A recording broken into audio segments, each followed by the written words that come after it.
Hi everybody, it's Vicki here today designing for Bramble Fox, and I'm using an item from the October FoxBox. You can just about see it there. It says awesome memories in the middle of that circle. And what I've decided to do, well, I changed my mind actually. What I'd start to do is I want to do a nice background that will go from pink to blue and match my niece's tops that are in the picture there. So I've got this template, which is, stencil, which is just circles all over it. So I'm just going to use my blending tool and 4 colours of Distress Oxide and just sort of, put some pattern on through the stencil. So that's what I'm doing now. I blend in the middle, so you see a little bit of orange there, and then you'll see a little bit of green between these 2 colours, and just so that they blend in and give a little bit of the extra colours. So it's nice to have some green, a little bit of green in there because it's green in the photos. So that's where I am at the moment. So I just put down my 4 colours, and it doesn't have to be too neat because it's going through a stencil, and then when you take it off, voila, you have a nice pattern bit. But then I decide that it's a bit too perfect, so I add some water to each colour section and just smudge it around a little bit, just to add that extra little bit of sort of a messy effect to it, if you like. So I do that on all 4 colours. This layout changes a little bit as we go along, but bear with me. So while I'm doing this, although I like it, I feel that I've made it too uniform. I perhaps should have made it a bit messier, but I don't know exactly what I'm saying. I'm just talking rubbish here, but bear with. So I dry that off, and this is where I think, yeah, I'm not sure I want that background. So what I decide to do next is to cut some circles to match the circle of the perspective. So that's what I'm doing now. I've got 4 sizes of punch. One is 2 inches, one is 1.5 inches, another is 1 inch, and the other's 1/2 inch. So I cut out several in the different colours. Some are sort of on the overlap, some are whole colours, and I just go through and use up most of that piece and just cut lots of circles out, as you can see.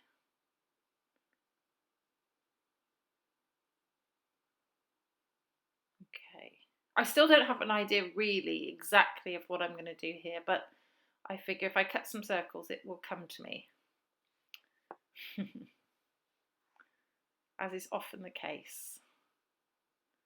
So here we go, lots and lots of circles, and I think I'll cut lots, and then if I don't use them, I don't use them, but at least I have them.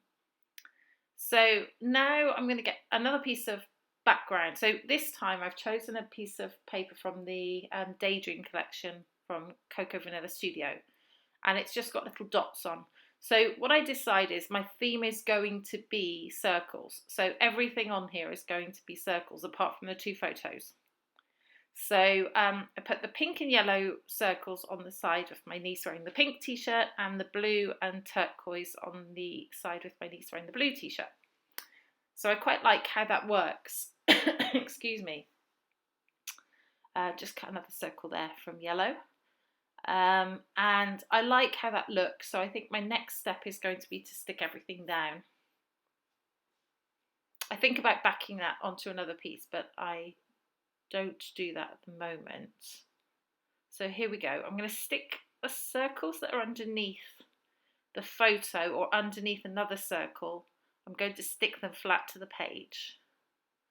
And then all the other circles I'm going to raise up onto foam, and you'll see that in just a moment.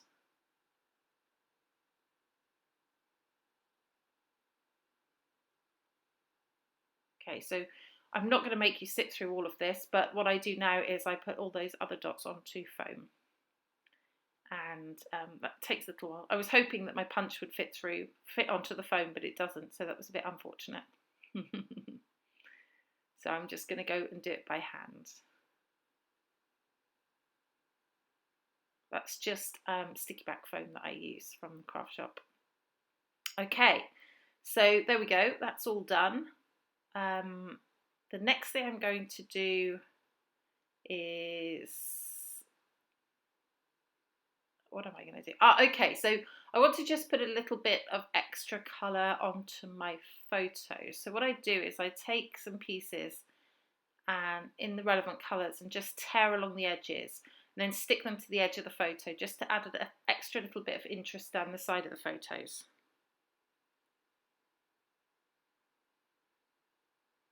There we go. So I do the same there with the pink and yellow as well. So they're not perfect. The yellow is not as big as the side of the photo, but that's okay. I'm happy with that. Just gives that extra pop of colour there. So I'm going to stick the photographs down. And it takes me a little while to place that one on the right. For some reason, I don't seem to be able to get it into the right position first time.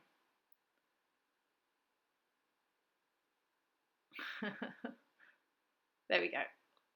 Okay, so I'm happy with that. Lots of circles. I also now think about backing this with white cardstock. Again, I don't ultimately do that, but I do try it out because I just wonder whether the dots at the back are too busy for it. But I do actually prefer it in the end with the dots there. Okay, so I'm going to get out my Beacon 3-in-1 glue, which is all very sticky and gummed up. And just put some on the back of here to stick it to the page. I would have used my Scotch tacky glue, the white glue there, but because it's quite a fine circle around, I was just concerned that it might not stick very easily. Okay, so that's that, and that glue sticks really fast and really well. So now I've pulled out these Elle Studio puffy stickers. So there are little 1, 2, 3, 4, and 5 stickers on there in circles, so I use those, and there are a couple of little dot stickers which match the colours that I've chosen. I think about using those, but they don't match. And then these Vicki Boutin, there's one there that says get out and explore, and these are another Vicki Boutin. There's a couple on there, one says yay, one a question mark, another a little star, so I put those on. And then I decide to put some gems on. These are from Pink Fresh Studio, and they're flat backed, so they work really well. And of course they're not quite circular. They're actually, or are they circular? No, I think they are actually circular, but they're faceted, so they give off a fantastic sparkle on the page.